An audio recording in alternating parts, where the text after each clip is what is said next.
Hello, this is lesson 11.7, multiplication as scaling. Today your learning goals are to compare the size of the product to the size of one factor without multiplying as you begin to consider multiplication as scaling. I want you to note that the relative size of the factors can be used to determine the relative size of the product. Go ahead and pause this video and write down your learning goals, and when you're finished writing them down, you can turn the video back on and we'll go on to our vocabulary. Today our vocabulary is resizing, to make a shape bigger or larger while maintaining a standard ratio of the measurements of each dimension, and scaling, a ratio or proportion of a shape in which one number in each ratio relates to the other. And that's really what you're doing when you're multiplying any whole number by a fraction.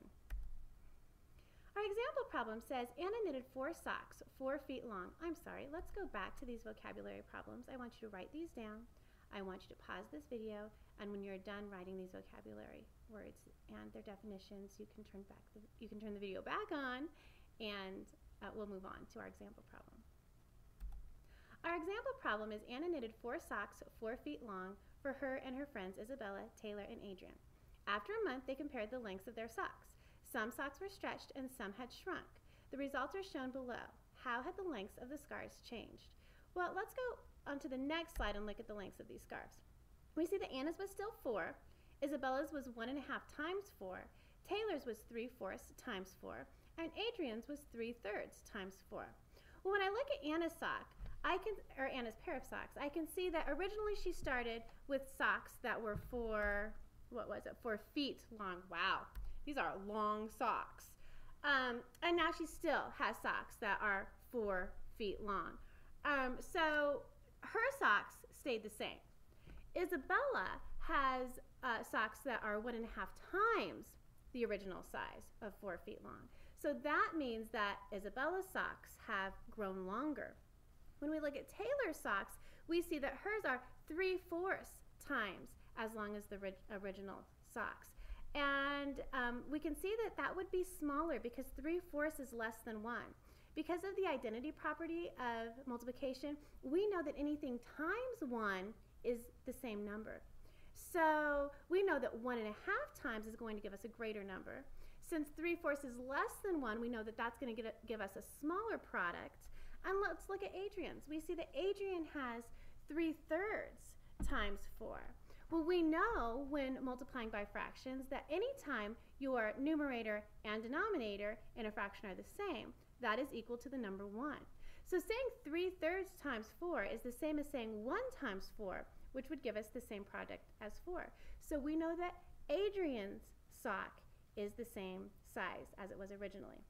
So if I go back to my question and see how had the length of the scarves or the socks, scarves makes more sense, I think, changed, we can see that Anna's scarf or sock has stayed the same, Isabella's has gotten bigger, Taylor's has shrunk and gotten smaller, and Adrian's has stayed the same as well.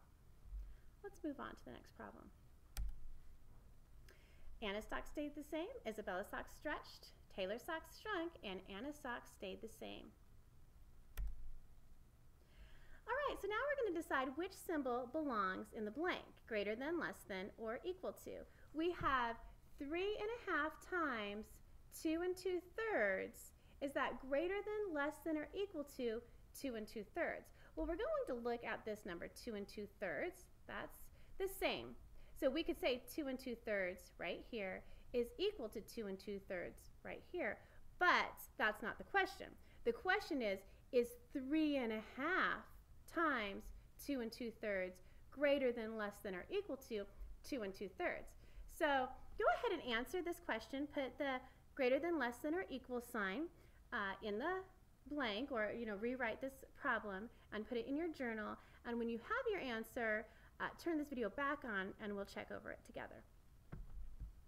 All right, so since we have 3.5 right here, 3.5 is greater than 1. So we know that multiplying 3.5 by 2 2/3 is going to give us something greater than 2 2/3. So we would put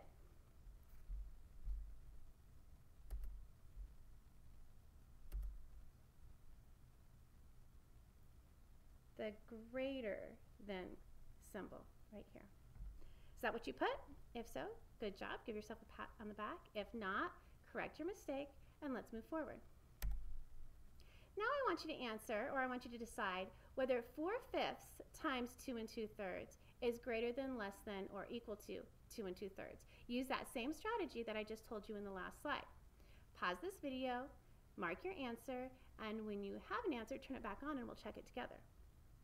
Okay, so we have 4/5 times 2/3. Is that greater than, less than, or equal to 2 2/3?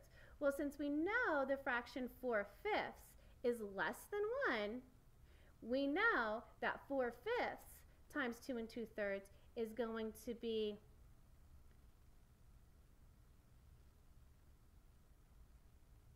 less than 2 2/3. Is that what you got? If so, give yourself a pat on the back. If not, make your corrections and we'll move forward. Here's practice problem number 3. We have 4 3/5 times 4/4. Is that greater than, less than, or equal to 4 3/5? Go ahead and pause this video, mark your answer, and when you have your answer, turn this video back on and we'll check it together. Okay, so we know that 4 3/5 times 4/4 is the same as saying 4 times 1. And because of the identity property of multiplication, we know that anything times 1 stays the same. So 4 3/5 times 4/4 is actually equal to 4 3/5. Did you get that? If so, give yourself a pat on the back. If not, make your corrections and we'll move on. All right, here is your challenge problem. Tyler and his friends are stretching rubber bands for an activity in science class. Tyler stretched his elastic to 10 inches. Jackson stretched his 3.5 times as far. Luke stretched it 4/4 as far. Will stretched it 2/5 as far. Put the students in order of how far they stretched their rubber bands from least to greatest. Go ahead and write down your answer. Come to class tomorrow with your answer to this challenge problem, and we will go over it together. I will see you there.